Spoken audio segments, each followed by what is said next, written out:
여러분, 제 소개를 먼저 해드리자면 저는 성신여자대학교 영어영문학과에서 2023년에 그 한국외국어대학교 영미문화문화학과를 편입을 하고 이번 2024년도에 다시 성균관대학교 경영학과로 편입을 성공한 학생입니다. 제가 이제 이 영상을 찍게 된 이유는 아무래도 제가 편입을 2번이나 경험을 했잖아요. 이제 2번 경험을 하면서 편입에 대해서 아무래도 좀 많이 알 수밖에 없었고, 또 제가 인강도 들어봤고 학원도 다녀봤고 학원 단과 종합 다 다녀봤고 독학이라고 해야 되나? 어쨌든 혼자서도 막 기출 풀어보고 좀 다양한 경험들이 있어가지고 좀 여러분께 비교를 해서 각 방법들의 장단점을 알려드릴 수도 있을 것 같다라는 생각도 들어. 이제 이번 편입을 어쨌든 2번 계속 성공을 하면서 많은 분들께서 저한테 편입 관련해서 많이 물어보셨어요. 제가 느낀 게 생각보다 많은 분들이 편입이란 전형에 되게 궁금해 하시더라고요. 근데 사실 편입이란 정보가 얻기가 정말 힘들고 보통은 그래서 편입 학원에 가서 상담을 받거나 이런 경우들이 되게 많은데 그렇게 하기 힘든 사람들이 있잖아요. 그래서 다양한 분들께 좀 조언을 드리고 싶어서 결론적으로는 영상을 찍게 되었습니다. 우선 첫 번째로 제가 편입을 한 이유와 재편입을 한 이유를 먼저 말씀을 드려야 될 것 같아요. 제가 편입을 처음에 한 이유는 아무래도 가장 컸던 거는 아쉬움이었어요. 제가 외고를 졸업했는데 학교 특성상 그 대학을 잘 간 사람들이 정말 많았어요. 이제 인스타그램이나 이런 거에 올라오잖아요. 그런 거 보면서 굉장히 부럽기도 했고 같이 공부하고 물론 그 친구도 정말 열심히 했지만 했는데 왜 이렇게 난 만족하지 못하지? 약간 이런 생각도 들었고 다양한 생각들이 스쳤던 것 같아요. 솔직히 학벌이라는 게 좋은 대학이라는 게 전 정해져 있다고 생각하진 않아요. 사람마다 정말 다 상대적인 게 대학이라고 생각을 하고 자기가 만족할 수 있으면 사실 그게 괜찮다고 생각을 하는데 저는 만족을 하지 못했어요. 그래가지고 재수를 할까 약간 고민을 했었는데 사실 제가 고등학교 3학년 때 정말 열심히 공부를 했었어요. 학교에서도 약간 선생님들도 인정을 해주실 정도로 열심히 했었는데 그냥 재수생 루틴으로 제가 함부로 재수생 분들의 루틴을 하면 안 되긴 하지만 진짜 그 정도로 열심히 살았어요. 왜냐면 그때가 또 코로나 시작 딱 터지던 2020년이어가지고 다행히도 온라인 수업일 때도 많았고 그래서 공부를 할 수 있는 시간도 많았고 정말 14시간씩 진짜 공부를 매일매일 해서 실제로 수능 때도 제가 모든 모의고사 중에 최고의 성적이 나왔었어요. 근데 이제 제가 수시 납치를 사실 성신여대를 갔었어가지고 좀 많이 아쉬웠어요. 그런 것도 컸고 정확히 말하면 수시 납치라기보다 조금 입시가 꼬였었어요. 수시 지원 과정에서.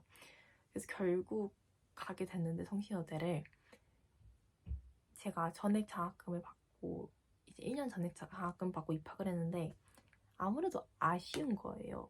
조금 더 높이 갈 수 있지 않을까라는 생각도 계속 있었고 그래서 재수할까 고민을 했는데 이제 제 다음 연도가 이제 문이과가 통합되는 수능이었어요. 그러니까 국어가 그때가 이제 딱 제 다음 연도 수능 때 처음으로 언어와 매체, 화법과 작문으로 나뉘고 수학도 미적분이랑 확률과 통계로 나뉘던 그 수능이었어요.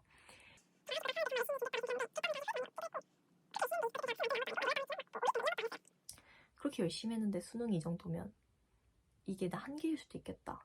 그리고 이게 다음 연도가 똑같은 수능이면 모르겠지만 또 바뀌면 내가 과연 한 번 더 한다고 해서 얼마나 더 높아질 수 있을까 생각도 했고 현역 때는 약간 마음 편하게 보는 것도 있는데 재수 때 보면 더 긴장도 많이 되고 부담도 될 텐데 지금보다 더 높은 성적이 나올까? 라는 생각도 좀 들었던 것 같아요. 그래서 다양한 생각으로 고민을 많이 하고 있었는데 그때 편입이란 제도를 저희 어머님이 알려주셨어요. 편입은 영어만 본다. 그래서 아무래도 그럼 약간 유리하지 않을까라는 생각을 그때 했고 그래서 편입을 해야겠다 생각을 했었어요. 그리고 재편입 같은 경우에는 이제 제가 원래 영미문학문화학과가 본전공이었고 제가 이중을 법을 했었어요. 왜냐면 로스쿨 생각이 잠깐 있었어가지고. 근데 이제 포기를 하고 이제 있었는데 제가 2학기 때 장들을 맡을 경험이 굉장히 많았어요. 근데 이제 제가 컨퍼런스 장 전체 회장을 맡으면서 뭐 다양한 경험을 할 수가 있었어요. 뭐 재무 쪽도 만져보고 회계도 해보고 이제 다양한 시트, 엑셀 시트도 만들어가지고 회의도 진행해보고 이제 뭐 마케팅 관련도 조금 해보고 진짜 다양한 것들 많이 해봤거든요. 그러면서 경영에 대해 좀 관심 많이 가지게 돼가지고 경영학과를 이중 전공을 하고 싶다는 생각을 처음 했어요. 근데 알아보니까 외대는 이제 그 경영학과를 이중하려면 시험을 봐야 되더라고요. 근데 외대 다니시는 분들은 아시겠지만 시험이 좀 쉽지 않고 졸업시험 난이도라는 소문도 있고 그 막 기말고사 다음 날이 시험이고 이래가지고 공부할 시간도 많이 없다고 들었어요. 그래서 합격률도 굉장히 낮다고 들었는데 그때 이제 제 머리를 스쳐 지나간 약간 미친 생각이 편입을 했으니까 차라리 편입을 하면 더 해서 과를 바꿀까라는 생각을 하게 된 거예요. 그래서 근데 이것도 마음을 먹고 바로 해야겠다 한 게 아니라 고민을 진짜 많이 했어요. 왜냐하면 제가 장들을 많이 맡았다고 말씀을 드렸는데 그 모든 활동이 1월 말에 끝났거든요. 근데 저는 1월 초에 편입시험을 봐야 되는 상황이었고 뭐 연고된 12월이었고 그러다 보니까 이게 맞나? 싶었고 고민 진짜 많이 하다가 원서 접수 직전에 머리 먹고 해야겠다 해가지고 올 경영으로 그냥 질렀습니다. 안 되면 경영시험 준비하자. 그냥 한번 시험만 다시 봐보자라는 편한 생각으로 처음에 지원을 했었어요. 그래서 재편입을 경영학과로 지원을 하게 되었습니다. 저는 첫 번째 편입 같은 경우에는 좀 많이 바뀌었어요. 준비를 어떻게 했는지가. 처음에는 이제 제가 강남 단과 학원을 다녔고 정명원 선생님 수업을 들었어요. 근데 이제 한 달 들었는데 전 저랑 잘 안 맞는다고 생각을 해서 그만두고 인강을 들었어요. 참고로 제가 2학년 때 준비를 시작해가지고 병행을 해야 했어요. 근데 다행이었던 게 그때 코로나여가지고 다 온라인 실시간이어가지고 공부할 시간이 조금 있었고요. 어쨌든 그 수업을 들으면서 단과학원 다니는 게 솔직히 쉽지 않았어요. 왜냐하면 학교 수업이 보통 오전 9시 시작해서 막 오후 3시에 끝났는데 끝나고 바로 밥 먹고 바로 이제 학원 가서 공부하고 수업 듣고 오면 막 밤 11시 이렇게 되니까 복습할 시간도 솔직히 진짜 없고 왜냐하면 제가 강남까지 그때 왕복 3시간? 거의 2시간 반에 3시간 걸렸어가지고 쉽지가 않았어요. 그래서 좀 힘들어서 그만뒀던 것도 있는 것 같아요. 그래서 그만두고 인강으로 하자. 영어 하나 하는데 그래가지고 그 기명 패스를 끊고 집에서 4월엔 인강을 들었어요. 근데 아무래도 학원 다닐 때랑 인강을 들을 때랑 공부량이 차이가 확 나더라고요. 그리고 제가 학교를 병행했다 보니까 제가 학점도 신경 쓰고 있었는데 이게 쉽지가 않더라고요. 그걸 밸런스를 맞추는 게. 아무래도 당장 시험이 있는 것들이 학교 시험들이다 보니까 편입이 약간 뒷전이 되고 이런 느낌들이 있었어요. 그래서 안 되겠다. 학원 다녀야겠다 해서 5월부터는 이제 강남 종합학원에 등록해서 다니게 됩니다. 제가 아무래도 학교 병행을 하다 보니까 그 강남 종합학원은 온라인 수업을 들을 수도 있고 오프라인 수업을 들을 수도 있어요. 그러니까 똑같이 관리나 해주고 온라인으로 할 경우에는 밴드로 들어가서 출석 체크하고 이런 느낌으로 진행이 되는데 5, 6월에는 이제 밴드로 온라인으로 수업을 들어야만 했어요. 그래서 그때 제 일과는 수업이 7시에 시작됐거든요. 학원 수업이. 그러니까 오전 6시쯤에 일어나서 그 단어 외우고 학원 수업 직전에 조금 예습하고 들어가서 7시부터 8시 반까지 수업을 듣고 남은 수업은 이제 나중에 올라오거든요. 제가 학교 수업들 간식이 막 쪽지 시험도 엄청 많아가지고 준비할 게 진짜 많았어요. 8시 반부터 9시까지는 학교 쪽지 시험을 준비했어요. 그리고 9시부터 수업 진짜 열심히 들었어요. 저 수업은 진짜 저 동기들은 알 텐데 제가 진짜 열심히 대답도 하고 진짜 열심히 들었어요. 왜냐하면 저는 지금 이 수업이 아니면 저는 이 수업을 다시 듣거나 공부할 수 있는 시간이 없었거든요. 전 진짜 이때 제 혼을 다해서 수업을 들어야만 했어요. 그래서 진짜 수업을 열심히 들었고, 끝나면 이제 한 오후 3시? 그러니까 이게 날마다 달랐는데 12시에 끝날 때도 있고 3시에 끝날 때도 있었는데 3시에 끝날 경우에는 끝나자마자 일단 뭘 먹어야 했어요. 왜냐하면 3시간 연강 두기였기 때문에 못 먹었거든요, 밥을. 그럼 밥 먹고 바로 독서실 가서 일단은 학원 수업 못 들었던 걸 듣고 그 다음에 학교 수업 복습하고 학원 수업 다시 공부 조금 하고 그리고 단어 외우고 단어 시험 보고 그 단어 시험 이제 인증해서 보내고 그 다음에 집 와서 학교 과제하고 자고. 제가 이건 고3 때부터 제 철칙인데 무조건 자는 시간 6시간 이상씩은 꼭 잤어요. 수험 생일 때는 오히려 수험 생일 때는 무조건 6시간 이상씩은 꼭 잤어요. 웬만하면 많이 자려고 노력을 했고 그래서 늦어도 12시에는 누워서 자려고 했습니다. 이렇게 6월까지 학교랑 학원이 병행을 했고요. 7월부터 이제 방학이잖아요. 제가 이제 계획이 2학기 때도 학교를 다니기는 해야 되니까 수업을 딱 한 개만 들을 생각이었어요. 왜냐하면 성신의 장점이 최소 들어야 되는 학점이 3학점이었거든요. 그래서 이제 2학년 1학기에서 2학기를 바뀌는 그 여름방학 때 계절학기를 하나 들었는데 그 계절학기가 녹강을 제가 선택을 했어요. 그리고 그 교양이었는데 그냥 어차피 가면 초기화 되니까 저는 붙을 생각으로 교양을 그냥 들었어요. 저는 학원을 이제 오프라인을 가는데 아까 얘기했듯이 왕복 3시간 정도 걸린다 했잖아요.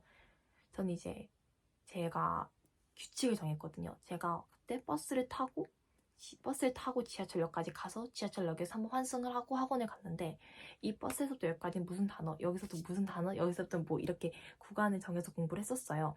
근데 처음 버스 한 15분이었는데 그때 녹강을 들었어요. 왕복 갔다 왔다 할 때. 버스랑 그리고 그 다음 지하철 이 두 구간은 무조건 녹강만 들었어요. 왜냐면 녹강은 그 이동하는 들어도 잘 들리고 집중 잘 할 수 있으니까 녹강을 들었어요. 그래서 반복해서 계속 들었어요. 매일매일. 그래서 보통 갈 때 한 40분 녹강 듣고 올 때 40분 녹강 들으니까 하루에 1시간 20분 녹강을 들었거든요. 어쨌든 그렇게 녹강을 들었고 제 하루 일과를 이제 제대로 말씀드리면 그 오전 4시 50분쯤에서 5시 사이에 기상을 해가지고 씻고 아침 먹고 5시 한 20분에서 30분 사이에 집에 나왔어요. 그래서 그때 버스를 타고 가면 6시 10분에서 20분 사이에 도착을 했거든요. 왜냐하면 새벽이니까 차가 많이 안 밀리더라고요. 그래서 가서 문이 안 열렸으면 문 열릴 때까지 기다리면서 단어를 외웠습니다. 그리고 문이 이제 열리면 들어가서 단어 시험 보고 그리고 제가 항상 수업 전에 하는 루틴이 있었는데 문법 수업 전에는 전날 배웠던 이제 문법 다시 한번 암기하고 지금까지 뭐 배웠던 거 한번 다시 쭉 복습해보는 누적 복습을 했었고 독해 전에는 이제 독해 선생님 내준 숙제가 있어요. 그럼 그걸 해왔을 거 아니에요. 그럼 그 숙제 해온 거를 한 번 더 검토하고 전날에나 그 전날 했던 독해에서 배웠던 것들 한번 다시 보면서 제가 질문하려고 맨날 표시 넣었던 것들이 있었는데 그런 거 검토하고 이따 질문 어떻게 할지 한 번 더 생각해보고 또 전날에 외웠던 독해 단어 같은 거 한 번 더 외웠었고 논리는 항상 단어를 저희 선생님이 주셨었거든요. 그 논리 단어 한 번 더 암기를 하고 그 전에 배웠던 논리도 한 번 더 복습을 했었어요. 이제 이거 왜 했냐면 약간 수업 들어가기 전에 워밍업 느낌으로 저만의 약간 준비하는 방식이었고 수업에 임하는 자세였어요. 그렇게 하고 학원 수업도 정말 열심히 들었어요. 저 진짜 한 번도 안 졸았고 정말 열심히 수업을 들었어요. 끝난 시간은 막 다 달랐는데 어떤 수업이 10시 20분에 끝나고 어떤 수업은 8시 반에 끝나고 뭐 9시 20분도 끝나고 막 이랬었어요. 근데 이제 어쨌든 끝나고 자습을 쫙 했었어요. 저는 이제 보통 밥은 한 번만 먹었거든요. 밥 먹는 시간이 아까워서. 그래서 그냥 배고픈데 약간 참으면서 공부를 하는 게 약간 한번 앉았으니까 일어나지 말자. 그냥 배고파도 조금만 참자. 이것만 풀고 이렇게 공부를 하다 보면 밥을 한 번만 먹게 되더라고요. 제가 뭐 마셨어요. 물 진짜 많이 마시고 막 이클립스 같은 거 먹고 그걸로 배 조금 채우고 이렇게 했었고 오후 3시에 먹는 밥이 그렇게 맛있을 수가 없거든요. 근데 전 밥 먹으면서도 공부를 했어요. 밥 먹으면서 단어 외우거나 아니면 밥을 먹는 행위가 있으니까 눈은 항상 어떨 때는 밥을 볼 수밖에 없잖아요. 근데 귀는 항상 열려 있잖아요. 그래서 인강, 문법 같은 거 헷갈렸던 부분 인강 듣거나 이런 식으로 꼭 공부를 했고요. 그런 식으로 했었고, 끝나고 이제 다시 바로 가서 공부를 하고 이런 식으로 진행을 했고, 집은 한 밤 9시에서 10시 사이에 왔던 것 같아요. 집 오는 길에도 아까 말씀드렸다시피 똑같이 공부하면서 왔고, 집 오면 하루 마무리 느낌으로 약간 스스로한테 그냥 머릿속으로 뭐 수고했다 이렇게 하고, 제가 스터디를 했었어요. 그냥 별건 아니었고 그냥 그 플래너 찍어서 올린 스터디를 했는데, 플래너 올리고 약간 이런 식으로 인증하고 바로 잤어요. 이게 제 기본 루틴이었어요.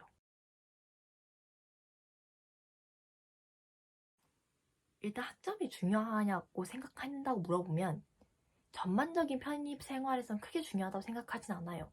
근데 서강대처럼 학점만 보는 학교들이 있으니까 좀 중요할 때도 있다고 생각을 하긴 합니다. 그래서 저의 학점 말씀드리면, 우선은 제가 성신여자대학교 다닐 때 학점이 좀 많이 높았어요. 제가 약간 고등학교 때 약간 되었다고 해야 되나? 약간 고등학교 다니면서 느낀 게, 그냥 그때 하라고 하는 거는 그냥 잘하는 게 나중에 후회를 안 하는 방법이더라고요. 그래서 꼭 편입을 하려고 학점을 잘 받았다라기보다 그냥 학점을 잘 받고 싶었어요. 그냥 잘하고 싶었어요. 제가 하는 모든 것들 다. 그래서 결론적으로 말씀드리면 1학년 1학기 때 A 2개, 그리고 나머지 다 A뿔이었고, 1학년 2학기 때 들은 계절학기 A뿔이었고, 1학년 2학기 때 들은 이제 그러니까 전공의 교양 21학점이 다 올 A뿔이었고, 2학년 1학기 때도 21학점을 들었는데 다 A뿔이었고, 2학년 1학기에서 2학년 2학기로 넘어간 여름방학 때 들은 그 녹강도 A뿔이었고, 이제 2학년 2학기 때는 어쩔 수 없었어요. 제가 시험을 봐야 되잖아요. 그때는 B뿔이 나와서 2학년 1학기까지는 4.47이었고 2학년 2학기까지 다 포함한 건 4.43이었어요. 근데 저는 편입할 때 학점이 막 엄청 중요하다고 생각하진 않습니다. 외대 때는 지금 정확하게 기억이 나지 않는데 4.12, 4.14였던 것으로 기억을 합니다. 그때는 이제 성신학점이 다 0점이 처리가 돼버려가지고 슬프지만, 그 점수가 0점을 처리가 돼가지고 이제 리셋이 됐었는데, 아무래도 학점 따기가 힘들더라고요. 그래서 어쨌든 4.12, 4.14를 받았었습니다. 저는 첫 학교에, 그러니까 처음 편입을 준비할 때는 그 학교를 8개를 썼었어요. 서강대, 성균관대학교, 한양대학교, 여자대학교, 중앙대학교, 경희대학교, 한국외국어대학교, 시립대학교 이렇게 썼었고요. 대부분 다 영어영문학과를 썼고, 그 경희대학교는 영어영문 안 뽑아서 정치외교학과를 썼었고, 서강대학교를 이제 심리학과를 썼었습니다. 올 영문은 너무 불리하다고 많이 들었어서. 결론적으로는 서강대학교 1차 합격, 그리고 한국외국어대학교는 추가 합격, 그리고 시립대학교는 최초 합격, 이렇게 됐었고요. 결론적으로는 한국외국어대학교 선택해서 한국외대를 갔습니다. 두 번째 편입 같은 경우에는 이제 연세대학교, 고려대학교, 서강대학교, 성균관대학교, 한양대학교 이렇게 5개 학교를 경영학과를 썼었고요. 이제 결과는 서강대학교 1차 합격, 그리고 성균관대학교 최초 합격, 이렇게 했습니다. 학원을 다닐지 인강을 할지는 진짜 어떤 전형이든 정말 딜레마가 해야 되나? 항상 많은 분들이 고민하시는 부분인 것 같아요. 특히 편입 같은 경우에는 학원이어도 종합을 다니냐, 단과를 다니냐로 굉장히 많은 분들이 고민을 하시더라고요. 저도 고민을 많이 했었고, 장단점만 깔끔하게 알려드리자면, 일단은 그 단과 같은 경우에는 장점은 선생님이 모두 유명한 선생님이다. 그리고 한 선생님이 모든 부분을 다 가르치다 보니까 약간 조금 통일된 느낌이 든다? 라는 장점? 이런 것들이 있는 것 같아요. 그리고 단점은 일단은 사람이 너무 많아요. 진짜 저 3월에 갔을 때 진짜 깜짝 놀랐는데 진짜 따닥따닥 붙어가지고 엄청 약간 교실 안에 사람이 막 가둬놓은 것처럼 진짜 사람이 많고 관리가 잘 되진 않아요. 진짜 본인이 그냥 잘해야 돼요. 그런 느낌이 커요. 그리고 좀 돈이 많이 쓰게 된다? 이건 뭐 종합도 뭐 비슷할 수도 있는데 단과는 보니까 선생님이 기출 이제 뭐 예를 들면 뭐 그리고 종합반의 장점 말씀드리면 수준별 수업이 가능하다? 이거 아까 단과할 때 말씀 안 드렸는데 단과의 단점이자 종합반의 장점입니다. 수준별 수업이 가능하다. 그리고 담임 선생님이 관리를 잘해준다? 근데 막 그렇다고 종합반도 막 공부를 엄청 안 쳐서 시키지는 않아요. 근데 이제 어쨌든 뭐 매일 단어 올려라 하고 좀 개개인별로 점수 관리도 좀 해주고 하니까 그런 점들이 좀 좋았던 것 같고 아무래도 저는 종합반 선생님들이 저랑 더 잘 맞기도 했어요. 정말 분야별로 진짜 탑인 분들을 모아놨다고 생각을 했어가지고 전 진짜 만족스러웠고 또 한 반 인원도 너무 많지 않고 한 10명? 그리고 보통 막 오프라인 잘 안 와요. 다 온라인으로 수업 듣고 해가지고 막상 교실 가면 진짜 적어가지고 더 아늑하고 약간 사람들 내적 친밀감도 쌓이고 그런 장점들이 있었습니다. 단점은 여기도 역시 좀 돈 이슈가 있긴 한데 좀 돈을 많이 받아요. 뭐 거의 특강도 엄청 많고 뭐 파이널 특강 뭐 특강에서 돈도 많이 가져가는 것도 있고 사실 제가 근데 종합은 만족스러웠어가지고 단점 너무 편파됐을 수도 있는데 단점은 크게 있다. 수업을 선생님을 고르는 게 아니다 보니까 배정받는 느낌이 있거든요. 그래서 만약에 내가 수업을 들었는데 선생님이 잘 안 맞는다 하면 좀 힘들 수도 있어요. 그러니까 예를 들면 약간 딜레마일 수 있는 게 예를 들면 이 과목에 이 과목 선생님이 잘 맞는데 이 과목이 안 맞는다. 약간 그런 경우들도 있더라고요. 종합반의 단점 그거 있다. 매일 가야 되는 거. 월화수목금. 그래서 병행하는 사람들은 좀 많이 힘든 그런 느낌들이 있습니다. 인강의 최대 장점은 모든 전형의 인강이 장점일 것 같은데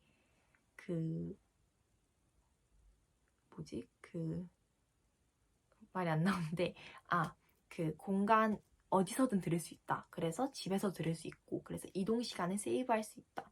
그리고 김영팔사 같은 경우에는 인서울대학인가? 어디까지 정해져 있어요. 그래서 그거 안에 대학을 하나라도 붙으면 100% 환급을 해줍니다.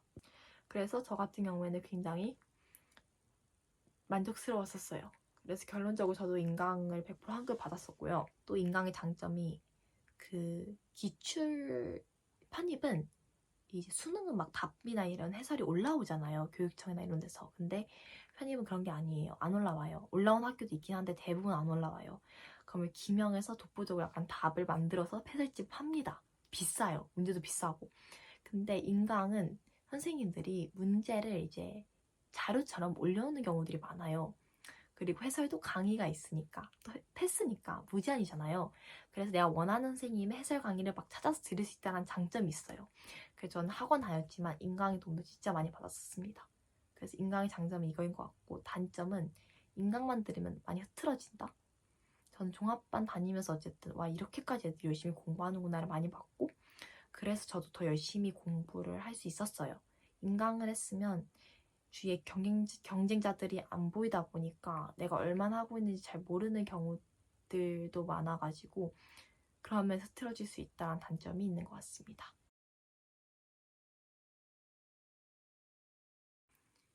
저 같은 경우에는 솔직히 말씀드려서 영어를 잘하는 편이었어요.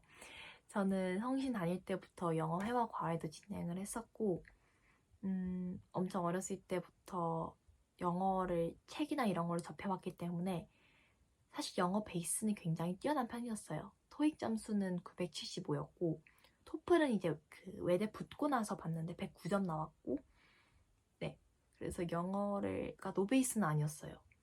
근데 문법은 노베이스였어요. 제가 문법 공부는 해본 적이 없어서 항상 감으로 푸는 사람이었는데 편입 영어를 해보신 분들은 아시겠지만 문법이 감을 풀긴 되게 힘듭니다. 그래 정확도를 요구하기 때문에 외워야 돼요. 그래서 그런 점에서 노베이스였고, 제가 영어가 노베이스는 아니었지만 솔직히 노베이스 분들도 편입할 수 있는 건 맞다고 생각해요. 왜냐하면 수능이랑 비교를 하자면 수능은 모든 과목들을 다 공부를 해야 하잖아요. 그래서 좀 베이스가 있는 사람들이 유리한 게 맞아요. 근데 편입은 영어만 보잖아요. 그리고 또 이제 영어 회화를 보는 게 아니라 영어 객관식 시험을 보기 때문에 공부하면 실력이 는단 말이에요. 그럼 이제 어떤 상황이 일어나냐면 11월, 12월쯤 되다 보면 진짜 사람의 성적 실력이 열심히 하면 비슷비슷해요. 진짜 비슷비슷하고 누가 실수하냐 안 하냐 싸움이 된단 말이에요. 그래서 그 진짜 편입은 운의 싸움이라는 말이 틀린 말도 아니에요. 진짜 맞고 한두 문제 차이로 진짜 결과 당락이 결정된 경우들이 많아요. 그래서 노베이스 분들도 항상 11월쯤 되면 실력이 많이 올라오시더라고요. 그래서 오히려 영어를 원래 잘하는 분들은 약간 그런 분들도 있어요. 약간 난 영어 잘하니까 하고 공부를 많이 열심히 안 하시는 분들도 있는데, 편입은 어차피 어휘 싸움이기 때문에 노베이스 분들이 이런 분들 이길 수가 있단 말이에요. 그래서 막 노베이스가 서강대 같다 막 이런 말이 나오는 것 같기도 해요. 그래서 노베이스 분들 절대로 기죽지 마시고 열심히 하시면 다 붙을 수 있으니까 자신감을 가지고 해주셨으면 좋겠습니다. 저만의 공부 꿀팁이 있다면 일단은 첫 번째, 그냥 이거는 병행하시는 분들께 많이 말씀드리는 건데, 내가 지금 공부할 시간이 없으면 단어만이라도 보세요. 진짜 이거는 단어말이거든요. 그 다른 것들은 진짜 단기간에 올릴 수 있어요. 근데 단어 양이 진짜 중요해요. 그래서 단어를 진짜 많이 보셔야 돼요. 그래서 진짜 난 지금 공부할 시간이 너무 없다. 그러면 진짜 그냥 단어만이라도 외우세요. MVP 1, 2는 기본적으로 다 암기를 하셔야 되고요. 저 같은 경우에는 MVP 1, MVP 2, 그리고 뭐 보카니오 책 1, 보카니오 책 2였나?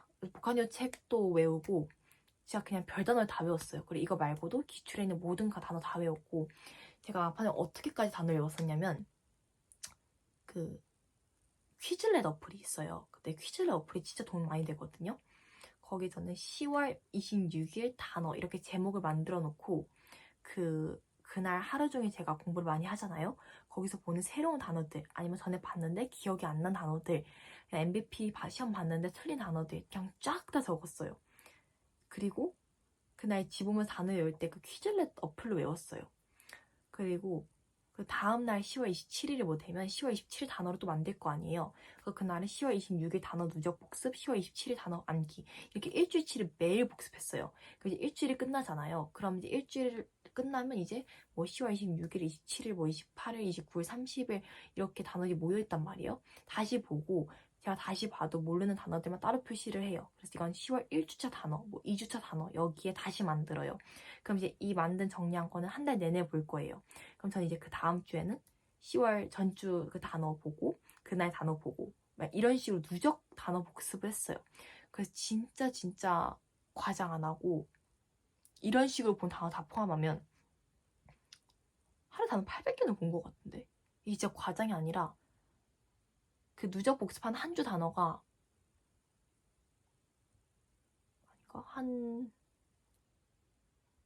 80개는 됐거든요. 88, 90개?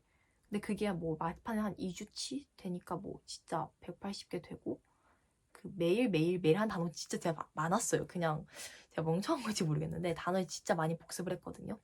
그런 거 다 포함하면 진짜 퀴즐렛으로만 본 단어들이 진짜 한 3, 400은 될 거예요. 근데 이거 말고 제가 다른 단어도 봤다 했잖아요. MVP도 복습을 했으니까 800을 새로 외웠다는 건 아니고 그냥 본 모든 단어 포함해서 MVP 단어도 진짜 많이 봤단 말이에요. MVP 단어도 하루에 진짜 그냥 막판에는 그냥 진짜 미친 듯이 봤으니까 한 솔직히 셀 수가 없어요. 800까지는 모르겠는데 어쨌든 진짜 몇백 개 단어를 봤다 하루에. 진짜 그 정도로 단어를 많이 봤기 때문에 그 미리미리 단어 많이 보시는 것도 진짜 도움 많이 됩니다. 그리고 퀴즈렛 어플 이용하는 것도 도움 많이 돼요. 또 퀴즐렛 보면 검색해보면 MVP 데이 뭐 1, 2 이런 거 검색해보면 다른 사람들이 만들어 놓은 것들도 많거든요. 그래서 MVP 외울 때도 퀴즐렛 외우면 도움이 많이 됩니다. 퀴즐렛 참고로 유료인데 저는 유료 결제하고 했어요. 그만한 가치가 있다 생각해서는 연간으로 1년치 결제해버리고 그냥 썼습니다. 두 번째 팁은 인강을 활용하자. 이게 인강이 비싸니까 솔직히 좀 말씀드리기 조심스럽긴 한데 진짜 인서울 안에 들기만 하면 하나라도 붙으면 제 기억으로 환급 100% 해주거든요. 그 5개 이상인가 붙으면 200% 환급인가까지 해줘요. 그 기명 편입에서. 그래서 적극 추천을 하고 인강에 아까 말씀드렸듯이 시험지를 선생님들이 올려놓으세요. 그럼 그거 인쇄해서 풀고 해설 강의 들은 방식으로 전 진행을 했는데요. 오히려 해설을 보지 않고 해설 강의를 듣는 게 재편입 때도 그렇고 도움 많이 됐던 것 같아요. 재편입이래. 첫 번째 편입할 도움이 진짜 많이 됐던 것 같아요. 그래서 그때 도움이 진짜 많이 받았고 왜냐하면 이게 단순히 해설이 뭐라고 해야 되지? 해설집 보면 약간 되게 간단간단 써있거든요. 선생님이 설명해주는 거 보면 뭐 예를 들면 이 단어는 몇 년도 기출에 이렇게 나왔었다 이런 것도 알려주시고 해가지고 저는 해설 강의 진짜 도움 많이 받았고 헷갈리는 문제 같은 경우에는 막 세계 선생님의 해설 강의 이렇게도 찾아보기도 했어요. 그런 식으로 저는 해설 강의를 진짜 반복해서 많이 보고 도움 많이 받았던 것 같아요. 그래서 이게 두 번째 꿀팁이고 세 번째 꿀팁은 진짜 일찍 일어나고 일찍 자는 습관이 뭐 어떤 시험에도 마찬가지겠지만 편입에서도 중요합니다. 편입 시험이 막 오전에만 있진 않아요. 오후에 있는 시험도 많고 1시간짜리 시험이라고 할 수 있지만 시험 전날에 일찍 자야 되잖아요. 갑자기 일찍 누우면 잠이 안 온단 말이에요. 이건 몸을 만들어놔야 돼요. 약간 운동선수처럼. 그래서 진짜 미리미리 일찍 자고 일찍 일어나는 습관을 가지고 일찍 일어나서 문제 푸는 습관을 가지는 게 좋아요. 전 시험 당일에도 일찍 일어나서 똑같은 패턴대로 문제 풀고 가서 시험 봤거든요. 그래서 자기만의 이렇게 루틴을 만드는 게 진짜 중요합니다. 네 번째 꿀팁은 멘탈 흔들리지 말자입니다. 진짜 멘탈 싸움이에요. 편입 멘탈과 어휘 싸움인데 이제 준비를 막 열심히 해요. 1년 동안. 근데 11월쯤 되면 이제 TO가 발표한단 말이에요. 항상 TO는 적어요. 그럼 이걸 보는 이제 학생의 멘탈은 박살납니다. 왜냐하면 난 진짜 이걸 위해서 이렇게 1년을 빡세게 공부를 했는데 왜 TO가 이거밖에 안 나지? 또 어떤 과는 내가 가고 싶은 과였는데 TO가 없어요. 이런 경우도 있거든요. 멘탈 진짜 잡아야 돼요. 저도 멘탈 많이 틀렸던 사람으로서 말씀드리는데 괜찮아요. 저희는 딱 한 학교만 붙으면 되거든요. 저희는 뭐 5관왕, 6관왕 다 좋지만 뭐 학교 여러 개 갈 거 아니잖아요. 한 개만 붙으면 돼요. 이 생각으로 임해야 돼요. 뭐 이거 경률 박스도 뭐 누군가는 붙는데 내가 붙을 수 있지 않을까? 근데 내가 못 붙으면 난 다른 학교 붙겠지. 이 마인드로 흔들리지 않고 공부해야 돼요. 또 멘탈이 언제 흔들리냐면 1차 합격 나오는 그 주에 많이 갈려요. 12월에 시험을 보는 학교가 있고 1월에 보는 학교가 있어요. 대부분 1월에 보는데 12월에 앞당겨서 시험 보는 학교들이 있단 말이에요. 특히 뭐 이화여자대학교나 뭐 경희대학교는 12월에 보고 특히 이화여자대학교는 일찍 알려줘요. 1차 결과를. 이제 서성한 전에 알려준단 말이에요. 그러니까 1월 첫 주에 서성한 시험을 보는데 그 전에 알려줘요. 그러면 사람이 이제 떨어지면 멘탈이 그대로 흔들려요. 진짜 흔들립니다. 저도 알고 싶지 않았어요. 정말 많이 흔들리고 특히 편입은 답지가 안 나오기 때문에 가치점 하기도 힘들고 진짜 잘 봤다고 생각하고 떨어진 경우가 진짜 많단 말이에요. 그래서 멘탈이 많이 흔들려요. 특히 학원 다니면 이제 2대를 1차 붙으면 자소서를 내기 때문에 막 학생들이 컴퓨터 들고 선생님한테 가서 막 첨삭받아요. 그게 보이거든요. 진짜 멘탈 잡아야 돼요. 난 더 좋은 학교 갈 수 있다. 진짜 이렇게 생각하고 공부를 하셔야 됩니다. 당장 그러니까 어떤 느낌이냐면 시험장 들어가면 여기 있는 애 중에 내가 1등이야 붙을 것 같다 이런 생각을 할 수밖에 없는 시험이에요. 그러니까 나만 잘하면 되는 게 아니라 남도 못하고 나도 내가 잘해야 붙는 시험이기 때문에 많이 멘탈이 갈려요. 말이 쉽다곤 하지만 정말 자기 길, 자기 루틴대로 가야 붙더라고요. 그래서 이거 꼭 명심하시면 좋겠고 마지막으로 독편사라고 이제 유명한 편입 카페가 있어요.